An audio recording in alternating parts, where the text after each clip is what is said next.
myself, Dr. Deepika Mehra, Assistant Professor from Kriyashali Department, Vijayashree Ayurvedic Medical College and Hospital. As you all know that our college has started a regular talk series on COVID-19. So for that, our today's guest speaker is Sushant Shukla sir, and today's our topic for discussion is aspect of Ayurveda in COVID-19. So sir, जैसे कि हम देख रहे हैं एक general लोगों के लिए भी आप थोड़ा सा COVID-19 क्या है ये बताएंगे? जी, कोविड-19 एक फैलने वाली बीमारी होती है। यह जैसे कि हमें पता है कि WHO ने इसे एक महामारी के रूप में घोषित किया है। तो कोविड-19 में कोविड का अर्थ है सी मतलब सी को अपन कोरोना कहते हैं। उसके बाद VI को वायरस, डी अक्षर जो है वो बीमारी को प्रदर्शित करता है, और 19 मतलब उसका सन अर्थात कोविड-19। तो कोरोना वायरस जो बीमारी है वो 2019 में स्टार्ट हुई थी। अच्छा सर, इसलिए इसका नाम मतलब जी, ऐसे इसलिए इसको कोविड-19 रखा गया। ये जो बीमारी है ये SARS-CoV-2 की वजह से होती है। SARS-CoV-2 एक वायरस होता है, ये उसकी वजह से होती है ये बीमारी। सर बेसिकली इसका प्रारंभ कब हुआ? इसका प्रारंभ वैसे चीन के वुहान शहर से हुआ था, और संक्रमण की शुरुआत चीन के वुहान शहर से इसका प्रारंभ हुआ था, है ना। कोरोना वायरस जो है यह SSRNA सिंगल स्टैंडर्ड RNA समूह का विषाणु होता है। इसके वंश में अल्फा, बीटा, गामा और डेल्टा 4 प्रकार के कोरोना वायरस शामिल होते हैं। यह एक गोलाकार कणों के रूप में दिखाई देता है। इसका आनुवंशिक पदार्थ RNA न्यूक्लियोकैप्सिड कैप्सूल के अंदर सुरक्षित रहता है। और प्रारंभ इसका जैसा कि हमें सबको जानकारी है, हम सबको, इसका प्रारंभ चीन के वुहान शहर से हुआ था। और सर इसका प्रसार की यदि हम बात करें तो प्रसार का कैसे हुआ इसका जैसे कि हमें पता है कि चीन के वुहान शहर से इसका प्रारंभ हुआ था। इसका प्रारंभ जो है 2019 मिड दिसंबर मतलब करीब 15 से 20 दिसंबर के अप्रॉक्स पहला पेशेंट इसमें चीन में दिखाई पड़ा था, और 14 मार्च 2020 तक दुनिया में 800 मौतें हो चुकी थी। इससे हम लोग सोच सकते हैं कि कितने गंभीर रूप में ये कोविड-19 फैला है दुनिया में। और 20 मार्च 2020 तक 168 कंट्री 168 देशों में इसकी पुष्टि की गई, और 30 जनवरी 2020 को WHO द्वारा इसे महामारी रूप में घोषित किया गया था। सर्वप्रथम पहले तो जब कोविड-19 स्टार्ट हुआ था तो इसे लोग निमोनिया के रूप में जानते थे कि ये एक निमोनिया का सिम्टम्स इसमें निमोनिया के दिखाई पड़ रहे थे। तो निमोनिया के हिसाब से लोग ट्रीटमेंट कर रहे थे। तो निमोनिया के सिम्टम्स इसमें देखे गए थे, जिसका कारण लेकिन स्पष्ट नहीं था कि निमोनिया क्यों हो रहा है, लोगों को इतने बड़े रूप में क्यों हो रहा है। बाद में इसे नोवेल कोरोना वायरस की पुष्टि के रूप में देखा गया, है ना, और फिर इसे कोविड-19 कहा गया। लक्षण की बात करें तो इसमें कौन से लक्षण देखने को मिलते हैं? और एक चीज़ और हम बताना चाहते हैं कि तात्कालिक प्रसंग में यह एक जूनोसिस अर्थात पशु स्रोत से आना माना गया है। कि इसमें जो है कि चमगादड़ में जो वायरस होता है उससे लगभग मिलता जुलता ये कोविड-19 वायरस है। तो करीब ये माना गया कि चमगादड़ के द्वारा ये कोविड-19 वायरस आया होगा। और लक्षणों की अगर बात करते हैं तो इसमें अगर पीड़ित व्यक्ति अगर कोई रहता है तो उसको किसी व्यक्ति में तो सिम्टम्स नहीं आते हैं। अगर उसकी इम्यूनिटी स्ट्रांग हुई, अच्छा खान पान हुआ, तो उसमें सिम्टम्स नहीं आते हैं, और किसी में सिम्टम्स दिखाई देते हैं, मतलब जिसकी इम्यूनिटी जी होती है। और तो बिल्कुल अगर लक्षण स्टार्टिंग में शुरुआत की बात करें तो सामान्यतः प्रकट होने वाले लक्षणों में खांसी है, बुखार है, गले में दर्द है, घबराहट है ना, और स्वाद एवं सुगंध का चला जाना है, रैसेस पड़ना है, बॉडी में रैसेस वगैरह पड़ते हैं, और अगर अति गंभीर पेशेंट है, मतलब लक्षण अति गंभीर हैं, तो निमोनिया है, निमोनिया हो सकता है उसे गंभीर रूप से, सांस लेने में काफ़ी तकलीफ हो सकती है, ऑक्सीजन लेवल उसका काफ़ी डाउन हो सकता है ना। और यहाँ तक देखा गया है कि जो गुर्दे वगैरह हैं उनके फेल्योर के होने के चांसेस भी इसमें देखे गए हैं, और लास्ट में फिर डेथ तक हो जाती है ना। इसको संक्रमण की 3-4 श्रेणियों में बांटा गया है। जो प्रथम श्रेणी है, जैसे प्रथम श्रेणी जैसे हमने कहा कि जिनकी इम्यूनिटी स्ट्रांग होती है, उनमें किसी प्रकार के कोई लक्षण नहीं दिखाई देते हैं। द्वितीय श्रेणी में ऐसे संक्रमित लोगों को बुखार होता है, सिरदर्द होता है या कंजक्टिवाइटिस होती है। और जो तृतीय श्रेणी के लक्षण होते हैं उनमें निमोनिया के समान लक्षण दिखाई देते हैं। चतुर्थ श्रेणी में निमोनिया अति गंभीर रूप में दिखाई देता है ना। और अगर उच्च जोखिम में उन लोगों को रखा गया है जिनको बीपी की समस्या है, या बुजुर्ग लोग हैं, है ना, बुजुर्ग हैं, बीपी की समस्या है, और शुगर पेशेंट अगर है, शुगर पेशेंट को भी उच्च जोखिम में रखा गया है। फेफड़े की अगर फेफड़े से संबंधित अगर कोई उसको रोग है, उसे भी उच्च जोखिम में रखा गया है।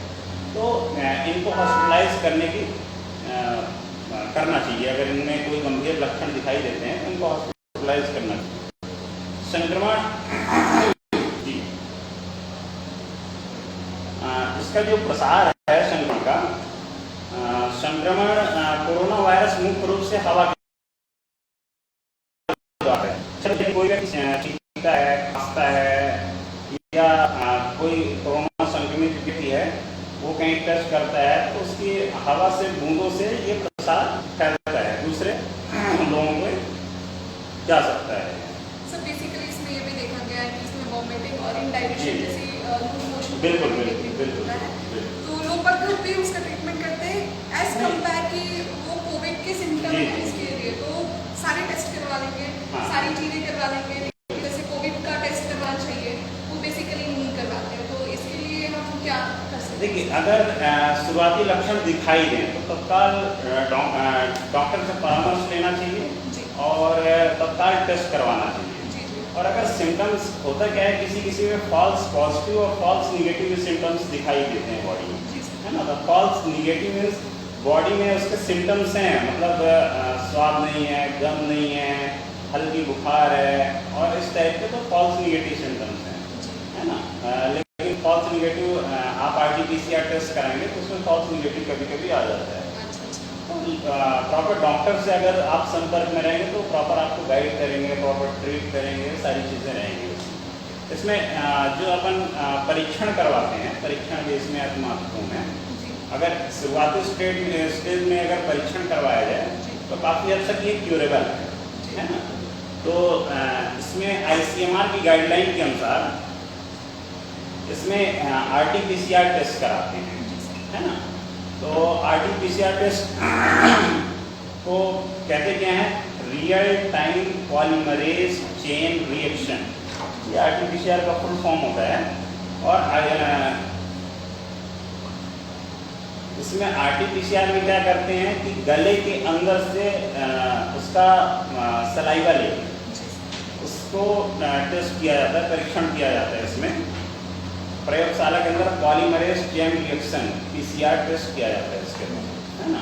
इसके अलावा भी सर जी, टेस्ट इसके अलावा हम अगर मरीज गंभीर है, उसमें गंभीर सिम्टम्स हैं तो एक हम CT टेस्ट करवाते हैं। CT टेस्ट में उसको अगर गंभीर है उसी में करवाना चाहिए, हल्के फुल्के लक्षणों में CT नहीं करवाना चाहिए। एक्सरे करा सकते हैं आप, CT नहीं करा सकते। क्या कि एक CT करवाने में 1000 एक्सरे के बराबर इफेक्ट करता है, इसलिए CT सिर्फ गंभीर मरीजों में ही करवाना चाहिए। इसके अलावा D-डाइमर टेस्ट है, CRP टेस्ट है, ये भी हम एक उसके सपोर्ट के लिए करवाते हैं। इसमें CBC वगैरह भी हम जी बिल्कुल। वाइट ब्लड सेल्स और इसको जी अच्छा सर, परीक्षण के बाद हम सर इसकी रोकथाम की यदि हम बात करें तो रोकथाम किस तरीके से कर सकते हैं? रोकथाम मैडम, लक्षण अगर जैसे ही प्रदर्शित होता है तो रोकथाम के लिए सर्वप्रथम जिस व्यक्ति में लक्षण आए हुए हैं उस व्यक्ति को एकांत में कर देना चाहिए, 14 दिनों के लिए क्वारंटीन हो जाना चाहिए और तत्काल डॉक्टर से संपर्क में रहना चाहिए, होना चाहिए। पूरे रूम को सैनिटाइज करना चाहिए, ठीक। और उसके अलावा जो आसपास के व्यक्ति हैं उसके, उनको प्रॉपर सैनिटाइजेशन भी यूज़ करना चाहिए, मास्क का इस्तेमाल करना चाहिए, सोशल डिस्टेंसिंग का पालन करना चाहिए, है ना जी। और बिल्कुल और लाइन ऑफ ट्रीटमेंट में भी हम यदि आयुर्वेद की बात करें तो हाँ। कौन सा हम प्लान कर सकते हैं? अगर लाइन ऑफ ट्रीटमेंट की बात करते हैं हम, जिसमें अगर संक्रमित व्यक्ति है तो उसे प्रॉपर संशमन से लेके संशोधन तक जी। हमारे उसमें आयुर्वेद में होता है, तो फिर बिल्कुल। क्या क्या चीज़ें हम जिसमें उपचार के रूप में हम पहले जो संक्रमित व्यक्ति है उसे तत्काल आराम, मतलब पूरा फुल बेड रेस्ट करना चाहिए उसे।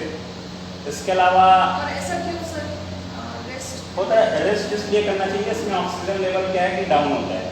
रेस्ट अगर आप प्रॉपर करेंगे तो ऑक्सीजन लेवल आपका डाउन नहीं होगा, बॉडी ऑक्सीजन कम कंज्यूम करेगी, एनर्जी है ना जी। और एनर्जी बढ़िया है। और इसके अलावा हम इसमें तरल पदार्थ का अत्यधिक सेवन करते रहना चाहिए, ठीक। गर्म पानी नमक डालकर इसमें गरारा करना चाहिए, प्रॉपर भाप लेना चाहिए। और डॉक्टर जो प्रिस्क्राइब करता है मेडिसिन, हम मेडिसिन में संसमनी वटी ले सकते हैं और गिलोय का काढ़ा पी सकते हैं।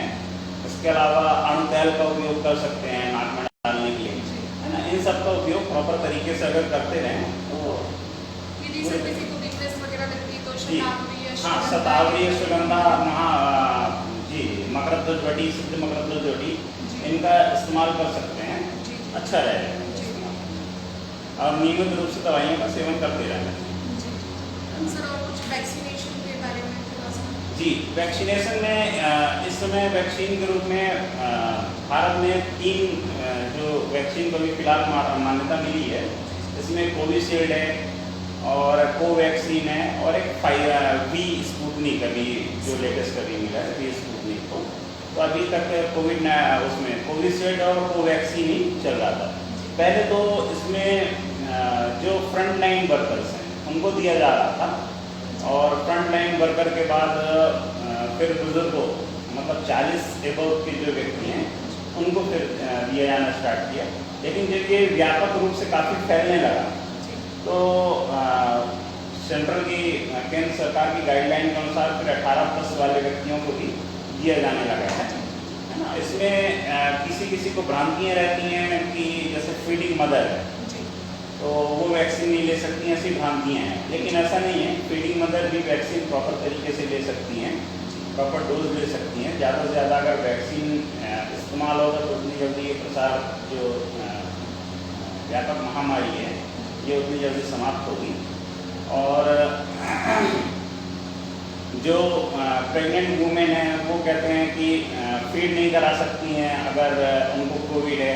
तो ऐसा कुछ नहीं है, ऐसा कहीं भी नहीं पाया गया है कि अगर वो फीड कराती हैं तो बच्चे में कोविड के इन्फेक्शन होंगे, ऐसा नहीं है। और अभी जैसे कि ट्रायल चल रहा है कि बच्चों के ऊपर भी कि 2 साल से 15 साल या 18 साल तक के बच्चों को भी कोविड-19 की जो वैक्सीन है उनको जल्द से जल्द वो भी बाजार में उपलब्ध हो। जी सर ऐसे मतलब ओल्ड एज पर्सनैलिटी भी है तो काफ़ी केसों में सुनने को आ रहा है कि वैक्सीन लगवाई और उनकी डेथ हो गई। नहीं, वैक्सीन लगवाने से डेथ सिर्फ अगर हुई है तो वो वैक्सीन लगवाने के कारण डेथ नहीं हुई है, वो दूसरे कारण से हुई होगी। सिर्फ 0.01% अगर कह सकते हैं कि ऐसा हुआ हो, लेकिन ऐसा होता नहीं है। वो सिर्फ भ्रांतियाँ हैं कि ऐसा होता है, वैक्सीन लगवाया है इसलिए डेथ हुई, वो डेथ दूसरे रीज़न से हुई होगी। लेकिन ये हुआ कि वैक्सीन लगवाया उसके कारण, इसलिए वैक्सीन सभी को लगवाना चाहिए, उसमें कोई सर इसमें पथ्य और अपथ्य की बात करें तो हम क्या कर सकते हैं? पथ में इसमें ले सकते हैं, मूंग ले सकते हैं, इन सब का सेवन कर सकते हैं। बेसिकली सर इसमें अग्नि मंत्र लिखी जाती जी है जी। तो अग्नि प्रदीप्त करने के लिए हम कुछ ऐसे अग्नि प्रदीप्त करने के लिए इसमें हम मेडिसिन कुछ ले सकते हैं अगर लेना चाहें तो। वाशक चूर्ण ले सकते हैं, चित्रकारी वटी ले सकते हैं, इन सब का इस्तेमाल कर सकते हैं। फिर जो जब पेशेंट आता है तो उसमें क्या सिम्टम्स दिखाई देते हैं उसके अकॉर्डिंग उसे ट्रीट करते हैं। और सर जैसे कि ये व्याधि कफज जी जी जी बिल्कुल। तो इन दोषों का शमन करने के लिए हम कौन सी मेडिसिन यूज कर सकते हैं? इन दोषों का शमन करने के लिए अगर पेशेंट को इसमें जैसे गले में खराश रहती है, गले में दर्द रहता है या खांसी ज़्यादा आती है, तो उसके लिए हम लक्ष्मी लास रस का इस्तेमाल कर सकते हैं, संसमनी वटी ले सकते हैं। इसके अलावा आप सीतोप्लाज चूर्ण ले सकते हैं, है ना, और खदिराज वटी या लवंगादी वटी का सेवन चूसने के लिए कर सकते हैं। इन सब का इस्तेमाल कर सकते हैं। सर इसमें बेसिकली श्वसन तंत्र हमारा जो रहता है वह जी इफेक्टिव बिल्कुल रहता है, बिल्कुल। तो इसके लिए कुछ मेडिसिन आप हमें बताएंगे? हाँ, इसके लिए त्रिभुवन कीर्ति रस है, उसका इस्तेमाल कर सकते हैं। स्वसारी रस है ना, इसका इस्तेमाल कर सकते हैं। और स्वसारी क्वाथ भी आता है, मुलैठी क्वाथ आता है, अच्छा इनका इस्तेमाल करने से बेहतर रिजल्ट प्राप्त होता है। और सर ये पोस्ट कोविड मैनेजमेंट के लिए जी। यदि हम बात करें, पोस्ट कोविड मैनेजमेंट में होता क्या है कि जो पेशेंट इसमें इससे इफेक्ट होता है उसे वीकनेस काफ़ी ज़्यादा लगती है, भूख नहीं लगती है, काफ़ी ज़्यादा वीकनेस रहेगी, कुछ कहीं काम में मन नहीं लगता है। तो उसके लिए क्या है कि अगर उसे वीकनेस लग रही है तो उसमें अश्वगंधा चूर्ण ले सकते हैं, शतावरी चूर्ण ले सकते हैं, मुस्ली चूर्ण ले सकते हैं। इन तीनों को मिश्रण करके दूध में मिला के, और उसमें अगर शुगर पेशेंट नहीं है तो उसमें 1 चम्मच शक्कर भी अगर मिला है, ठीक, तो इन सभी को मिला के उनका सेवन करना चाहिए। सिद्ध मकरंद वटी है, उसका भी इस्तेमाल कर सकते हैं। जी जी, तो इससे धीरे धीरे वो रिकवर कर जाएगा पेशेंट। सर इसमें बेसिकली यदि हम देखें तो डेली फॉर्म में क्या हम जो कहते हैं कि व्यायाम है, योगासन है, बिल्कुल, ये काफ़ी इफेक्टिव है।